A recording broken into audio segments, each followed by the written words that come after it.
log into your account. Make sure meron kang enough funds sa iyong system. Then, click mo lang yung tatlong guhit na nasa upper left ng ating system. And, click online booking, okay, domestic flights or international flights, depende kung anong bubuk mo. Okay, so ngayon sa atin is domestic flight, okay?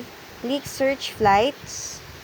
Input mo lang ang origin, destination ni client, and date. Pwede ka rin mamili kung round trip or one way. So, ngayon sa atin is one way yung ibubuk kong ticket. Ang origin, saan manggagaling si passenger, destination, kung saan naman siya papunta. Pwede mo rin dyan i-input kung ilang passenger yung ibubuk mo. Okay, sa akin po isa lang. And one way lang siya. Then, internet connection natin is mabilis. Yan ang maganda dyan, once you search na ng flight, lahat-lahat ng flights, no, from cheapest to highest, makikita mo na in just one page. So, if nakapili ka na ng flight, choose mo lang, click mo lang yung choose, view all the details, then click proceed. So, next page natin, i-input na natin ang information ni client.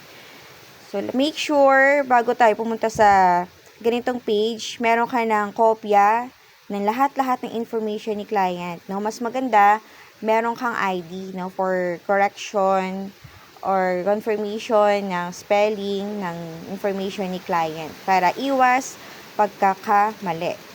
Ask mo na rin si client if meron siyang baggage or check-in baggage. Kasi po, once na nag-confirm na to, yung booking natin, tsaka pa siya mag-add ng baggage, so mas mahal na yung price ng baggage natin. Kaya mas maganda, upon booking, nakapag-decide na si client na mag-a-add siya ng kanyang check-in baggage.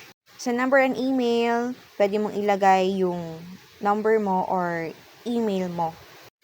So, kung ano man nilagay mo dyan na number and email, if ever may changes sa flight ni client, so dyan, mag-contact or magpapadala ng update si airline.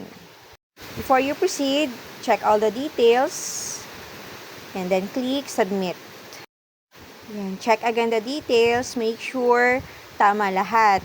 Destination, origin, date, and the correctness ng spelling ng name ni client. And kung okay ka na sa information, lahat-lahat, click mo lang yung proceed. Then enter your transaction password.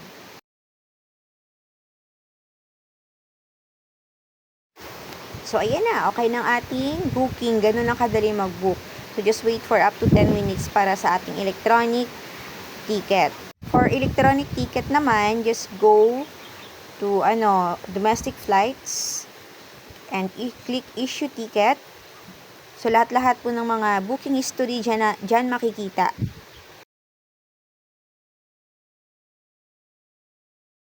Punta ka lang sa pinakababa for your recent booking.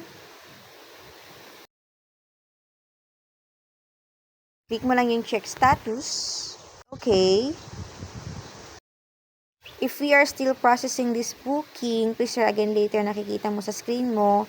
Go back again after 10 minutes. If ganito naman, successfully confirmed, meaning ready na ang ating electronic ticket. Okay, download mo lang. And then, so ito na ang ating electronic ticket. Crop mo lang yan. Then, pwede mo nang isend yan either email or via messenger sa client mo.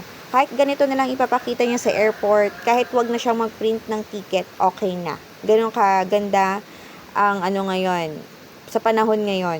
Hindi na kailangan mag-print. Okay, kung balak mo namang i-post to sa social media, make sure takpan ang PNR, name ni client, no, for privacy na rin ng ating client. Thank you for watching my video. Happy earnings!